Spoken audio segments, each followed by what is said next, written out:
the main features of the NeoDen7, and we'll also describe the process of programming and setting up a job for production. In our unboxing video, we loaded components into the tape tray and tube feeders, so now let's turn to the board itself.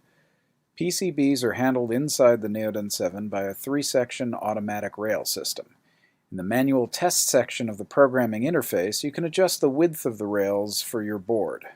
Also, for boards wider than 160 millimeters, the metal table can be removed to free up additional space for the rails to move. The first job is to set up the various feeders. This section of the interface contains the settings for each feeder. Here we can use the downward-looking camera to precisely locate the pickup location. And here we can define the pick height, placement height, pick delay, place delay, and speed parameters. These parameters can be different for each component. Finally, for each component, we want to select the type of vision alignment to be used.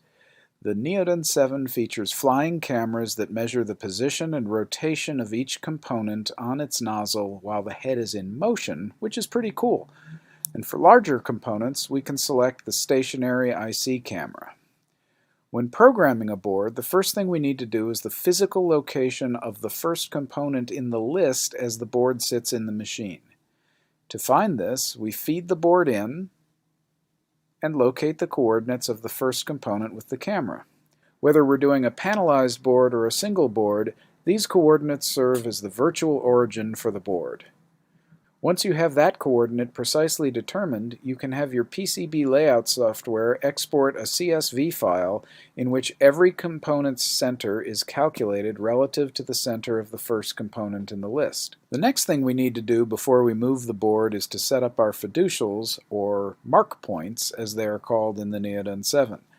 These can be traditional copper fiducials or simple circles on the board.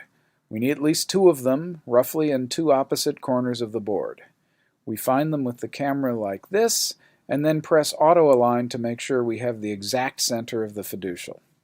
Now that the machine knows where the components go, we'll tell it which components to use by assigning each component in the list to the appropriate feeder and nozzle. Here, there's some strategy.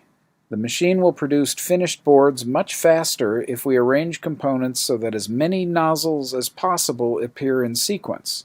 This means that we can do up to 6 picks and 6 placements each time the head moves to the board, dramatically increasing speed. So that's really all it takes to begin making finished boards on the NeoDen7.